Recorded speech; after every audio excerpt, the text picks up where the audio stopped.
Hail, Reckoners, and welcome back to the Chameleon Creator. We have fast forwarded to the first decision, and I think I'm going to choose the most divergent path immediately. I'm not going to follow along the same path and diverge at the last moment. I'm going to diverge immediately. This would normally be something I would advise against. However, this game is not lengthy, so the paths are fairly short, and I want to just, go as different as possible to see what'll happen. I saw one of the creators' comments for this game on the itch.io page, link below, and they said that the toe ending is not a, quote, real ending. I think that's what they said. Maybe they said something along the lines of they regretted putting it in because everyone's favorite ending, and it is the best ending, obviously. That is the one true ending. We encountered the one true ending on the first try, I say, having seen none of the other endings. So let's go see what these inferior endings are like. Forget about it, we're not looking out on the town anymore. Getting her fill of the scenery, Elora let the upper half of her body droop further down on the railing, looking like a towel that's been hanged out to dry. As she hanged there, her mind couldn't stop thinking about Canary's lingering farewell words. That's just the kind of person you are, after all. She was hoping the scenery would be distracting, enough for her to forget about it, but it only made it worse. It was all because of the dumb cake, and her dumb dad. She wasn't lying when she told Canary she wanted to be honest with her dad's baking. She truly believed being brutally honest with someone was the best way to critique their creation. Her heart was already decided on it. What do you know, you're 14. But her mind was starting to waver. He said, ageism oozing from every pore.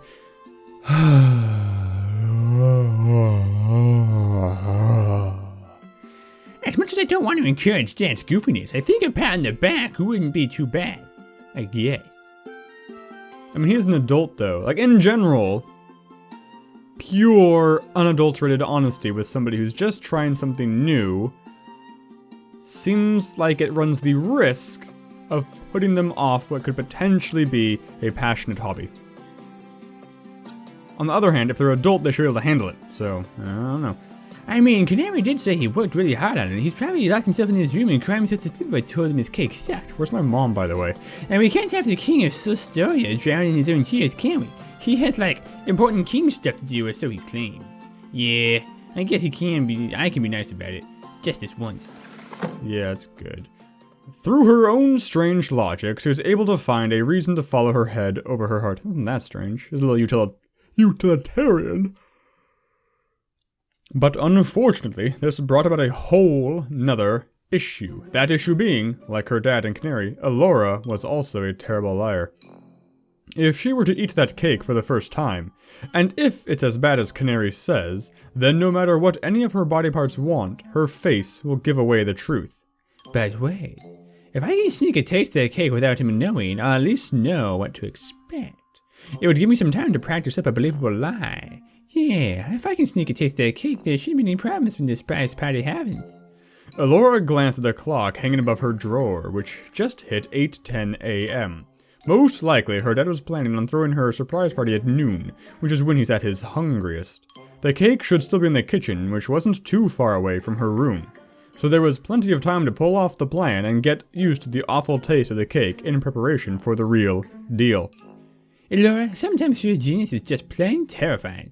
After running through the plan a few more times in her head, Operation Prevent Cake Heartbreak was officially approved. She was too lazy to dress out of her pajamas for it, but there was no way her bed hair was going to be seen by anyone she didn't have dirt on. Oh yeah, those gnarly pigtails. She skipped over to her dresser and pulled out the top drawer, taking out a very gnarly brush from underneath her pile of never-used socks. With gnarly brush in hand, she headed on over to her mirror, which was placed near the room's entrance. I'm pretty sure I've seen that mirror before, IRL. As she was running the comb through her hair, her mind began to linger on Canary's sentence once again. That's just the kind of person you are. Sorry. The longer she gazed into her own eyes, the louder it rang in her head, and the more guilt she felt. Hey, I guess Canary's right. That's just the kind of person you are. I hope you're okay with being me, because I'm okay with being you. At least I'm trying my best to be. Ha ha! Who am I kidding? It's been a while since I've taken a look at myself like this, but nothing's changed. Elora snapped out of the hypnotic gaze of her own reflection, only now realizing she finished combing her hair quite a while ago. I can tell.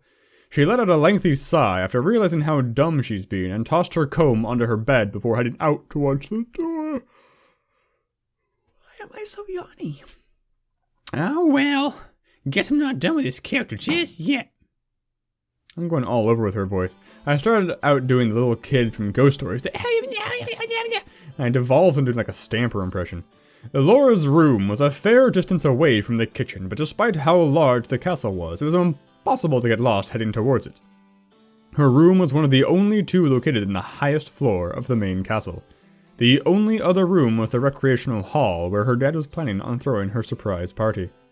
What connected both to the rest of the castle was a long hallway leading to a spiral set of stairs, and the kitchen was waiting a short distance from the base of the stairs, right on the floor below Elora's. The only thing that accompanied Elora's snail through the hall was the usual lights that were in every room of the castle and her own footsteps. Unfortunately, neither were very good at having conversations, so they didn't make the walk go any faster. It was really strange.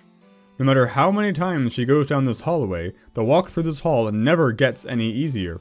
If anything, the hall just seems to get longer and longer every time she walks through it. She was worried that it'll be noon by the time she even makes it to the end of the hall. Finally, the other end of the hall was in her sights. She began to pick up her pace, but slowed to a halt almost immediately. The door to the recreational hall was just a few feet from the door to the stairway. Her dad was most likely still setting up the reparations in there, so she planned to sneak by the door in order not to make any noise that could potentially attract his attention. But that isn't why she stopped. It was because something in this endless hallway actually stood out. Sprinkled in front of the hall's entrance, as well as on the knob of the door itself, were red stains. They were actually very small stains, and would be practically invisible anywhere else. But thanks to the dreary dullness of the hallway, Elora was able to notice them out of the corner of her eye almost immediately. But what exactly were they? Elora wasn't sure. The first thing that came to mind was the leftover ketchup from Canary's omelet. But Elora couldn't imagine Canary making a mess like that without cleaning it up. It didn't really look like ketchup either. Curious. Or maybe it was paint. Maybe her dad was painting something red for her party and accidentally spilled a bit when bringing it in. Whoa, I'm seeing red, people! Elora couldn't really think of anything else. But whatever it was made her curious, and when she gets curious, nothing else matters except quelling that curiosity. The source of the red, she could scratch this curious itch of hers if she went inside. There was no way she could resist the temptation, so she very slowly and very carefully pressed her ear against the door. And there was nothing but silence. Elora let out a sigh of relief, taking the silence as a sign that her dad wasn't in there. So it would be safe for her to take a little peek, right? To see where all the red came from. To see what kind of surprise party Dad is setting up for her. 4 hours was way too long to wait to get these answers. So just one little glance and it's back to Operation Prevent Cake Heartbreak. That was the plan. But the moment she gripped her hand firmly around the handle, a sudden wave of unease began gnawing away at her. Something in her head was yelling at her, something buried deep, deep down, telling her that the answers she was looking for are behind this door. But she was better off not knowing them. Do I get a choice? Nope, we're just opening this door. For a room decorated for such a lively event, it was uncomfortably quiet. There were balloons everywhere, seemingly attached to everything and anything capable of having a string tied around it. Confetti, party favors, and other colorful things littered the floor and furniture, almost as if Elora showed up to a party that's already passed. A giant banner that read Happy Birthday took up nearly the entire far wall, though only half of it was properly hung up at the moment. This is a terribly kept secret party. Why would they just assume I wouldn't go in here? Maybe I wouldn't. I don't know. Numerous tables were lined up perfectly from one end of the hall to the other, with a random assortment of chairs placed all around them, as well as along the sides of the room.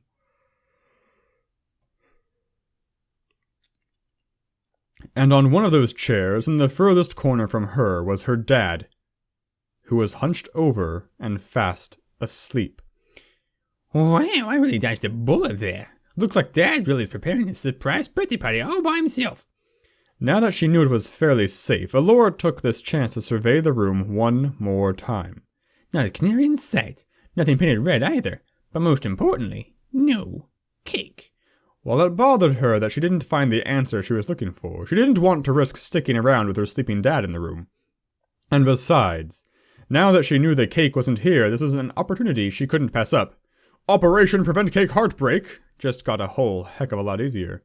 Yes, he tired himself out, which isn't surprising, since he loves bragging about how old he is. Don't know why he wanted to do all this stuff by himself anyways. Maybe I'm starting to become a bad influence.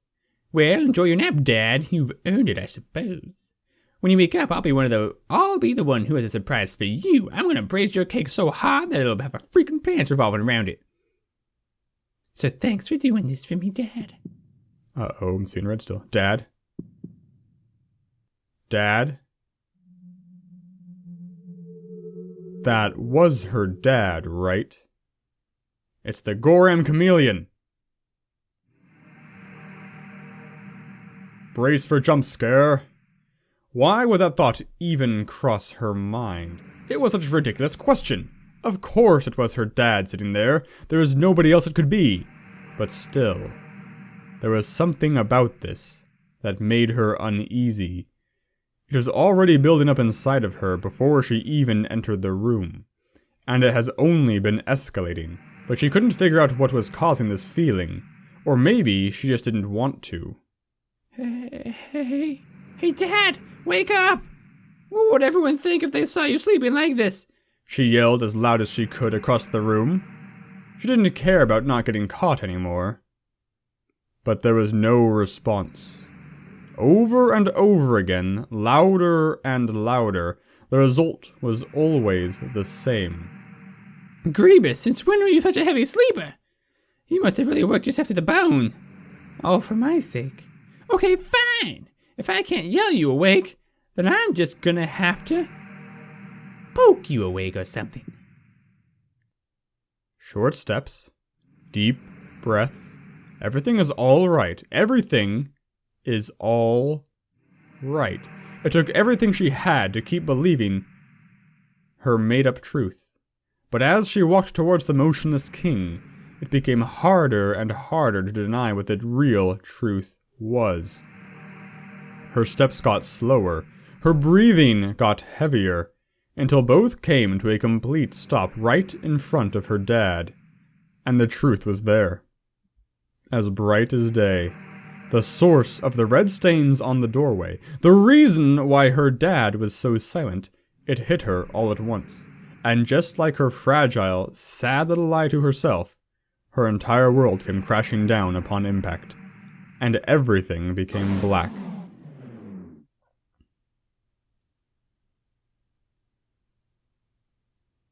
That's a good thing, right? Black is, less crap. I don't know. Are we gonna wake up in the clutches of the chameleon? For the first time in history, the kingdom of Solstoria plunged into darkness. Oh, it's about time, I guess. It was unknown how much time had passed, but eventually the girl in the darkness began to move once more. God dang it, it's terrifying. Elora stumbled out of the recreational hall, still in a complete and utter daze, because of what she just saw. Darkness. Though it was too dark to see anything, even her own body, she still slowly began to shamble down the hallway. But while her body managed to stay on course down the familiar hallway without guidance, her mind was completely lost in her surroundings. Hey, are you there? Dad? It's me, Elora. Hey, where are you? For as long as she's known him, for as long as she's called him Dad, there's never been a moment where he wasn't overflowing with life. Though smothering at times, he always had the best intentions in mind. He just had too much love in his heart, and his willingness to share it with everyone is why he was crowned king in the first place. But that person she saw in the recreational hall, that thing that was so devoid of everything he stood for, that was not her dad. She just couldn't accept it. She refused to accept it. But if that was the case, where could her dad have disappeared to? Maybe Dad really was taking care of his responsibilities as the king. Maybe Dad was in the kitchen putting the finishing touches on his cake. Maybe Canary told Dad how nosy I was being. Maybe Dad's going to scold me now. Maybe Dad's going to punish me now. Maybe Dad's mad at me now. Maybe Dad hates me now. Maybe Dad just doesn't care anymore. Yeah, no way. Maybe he's dead. Elora's movement through the dark came to a halt, and her mind was swiftly dragged back to reality. Suddenly, breaking the silence, she heard the sound of footsteps that didn't belong to her. Thanks to the pitch black, she couldn't even tell where she was, much less find the source of those steps. But while she meaninglessly shifted her head around in the darkness, she came to understand one thing. Wherever, and whatever the footsteps were coming from, they were getting closer. Out of pure instinct, Elora began to move through the darkness again. With each step she heard, her pace quickened until she was practically running at full speed. She couldn't feel the sweat pouring down her face. She could feel her heart jumping out of her chest. But above all else, she could feel something she thought she would never have to feel again. No matter how long she ran down this dark hallway, she couldn't escape them. Both the footsteps and the fear grew louder and louder. No matter how long she ran down this dark hallway, she never got any closer to the end. She had no idea how long she ran for, but her legs soon gave out on her, and she collapsed onto the cold, dark floor. As she struggled between accepting her fate and fighting her fears, she wondered just how pathetic she looked right now. What would her dad think if he ever saw her like this? She had no idea. She couldn't see anything around her. She couldn't even see herself. Nothing around her existed. She began to wonder if she was the same as well. I don't like this. I don't want this. Dad, where are you? Dad, help me. Father, please. In between her sobs, Elora meekly cried out into the darkness. Soon after, as if answering her cries, the footsteps that endlessly stalked her grew even louder, and when she slowly lifted her head from her pathetic state, she finally saw something that stood out amidst all the darkness. Something that was slowly, but surely, coming towards her. For a moment, Elora mistook it for a glimmer of hope. Though unable to recognize it, something deep down truly believed it was something coming to save her from this terrifying torture of darkness. A white knight that's come to bring her back to her golden fairy tale. However, its footsteps became slower, and its breathing got heavier, until both came to a complete stop. And once Elora was finally able to get a good look at what was now standing in front of her, she knew that there was no hope left for her. So, 1, I'm not sure how she sees this thing because it's pitch black, she can't even see her own body. 2, I'm gonna click the mouse button, and I have a very strong feeling there's gonna be a loud noise and a jump scare, so let's see. Whatever it was, has taken it all away by simply existing.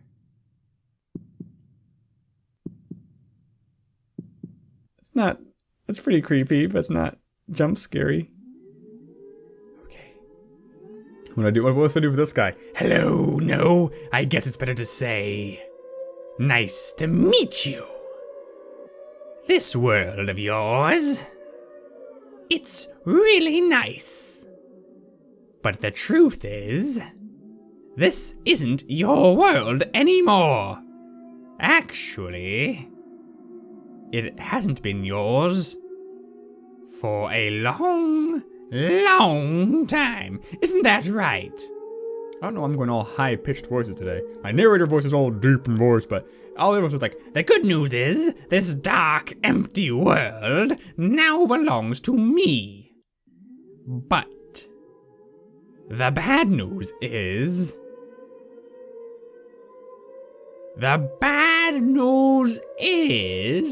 the only reason I care about this world is because I have the power to make it disappear. Is that you laughing? It's like an Andre the Giant face torso. I guess I was wrong this second time as well. What do you mean? Well, you know what they say. Third time's the charm. Yeah. It's not hello. And it's not nice to meet you. Princess Elora. I'm sorry. But for you, it's goodbye. The end. Okay, that was a terrible ending, and we only made one Goram choice. So, let's try that again. And maybe get something in the middle between silly toe hanging and terrifying what the WTF monster. Oh, but it continues. And thus the story ended. Was it the ending you wanted? It was not! Yeah, you're guessing friggin' right. It wasn't very fair after all. You weren't given much of a choice. But don't you think an unhappy ending is better than no ending at all? No, I don't know. Probably not. Well, regardless, don't feel so discouraged. I don't feel discouraged! This is an ending, but it's not the ending. It's not your ending. For better or worse, there's more to this story. Though there's no guarantee you'll ever get to see it. After all, you know what they say. Life is like a box of chocolates, because they can never tell which one is completely nuts until you bite into it. But still, if you really wish to see the rest of this story, then just take this bookmark of mine, and use it to pick the nuts that are stuck between your teeth. You must have been appetizing on this story real hard if you managed to get nuts between your teeth. And it's really been getting on my nerves. After that, just keep it close to your heart so you remember the tale of the lonely little princess. And maybe one day we can reach the end together. Who is talking? Oh, and don't tell anybody this, but that bookmark also functions as a key. Yeah, with that thing, you can open up the key to this library. Yay, the storage library. You know, the one down Main Menu Street, right between Bookmark Boulevard and Provinces Parkway. You can't miss it. I didn't miss it, actually. It's a pretty good place to kill time, and there won't be much in there at the moment. Oh, and if this does happen to be the ending you wanted, then that's perfectly fine, too. If that is the case, you'll be glad to know that this is the last time we'll ever talk. And believe me, friend, I wouldn't have it any other way. Okay. Menu, library, what do we got? I know that song. Kevin MacLeod. MacLeod! There can only be one! We've got you. The princess of the sole story of the kingdom. Small girl with a big attitude. And it's basically the exact opposite of everything a princess is typically seen as. She tends to get curious easily, and her curiosity was leading her to troubling situations more times than she can count. She also has this strange, unexplainable obsession with her toes. Dislikes her father! Oh man, she likes bad puns. Oh, and her... Interesting. A difference between her dad and her father. That's an interesting distinction to make, but one I can grok. King Lamplight's 42, but 14 years old in his head. He likes anything his daughter likes and then some. He dislikes kingly duties. He's been tasked with taking care of the people, but the people usually take care of him instead. His neglect of his duties has caused his advisor, Cordelia, an endless amount of grief. He's a very bad liar, forgetful, and enjoys annoying his daughter with affection. He has a strange, unexplainable obsession with accents. That's fun. Her name's Canary, so I don't know who Cordelia is. Oldest and most trusted servant. She doesn't look that old. She's a bright and cheerful girl who has a slight cynical streak that she tries to hide as best she can. It developed thanks to a childhood full of bullies calling her bad nicknames. She's incredibly close to the Lamplight family and worries the other servants think negatively of her because of it. She has a strange, unexplainable obsession with eggs. She's 25. Yeah, so old. All their servants are younger than this? That's bananas. Cooking, awkward situations, nicknames, dirty things. That makes sense, I suppose. We have other things to unlock. Are these all different endings? Different bookmarks to do? Didn't we get a bookmark? Is it hidden somewhere? This is a lot of potential bookmarks. They all say empty slot. I thought we got a bookmark. Well, that was that ending, so I will cut this episode here, and we will do another ending, which I'm thinking is probably the last ending, but I don't really know. So there will be one more episode after this one. I don't know if there'll be more than one more after this one. We shall see in the next one. So thank you guys so much for watching, and I will see you in the next one. Signature catchphrase.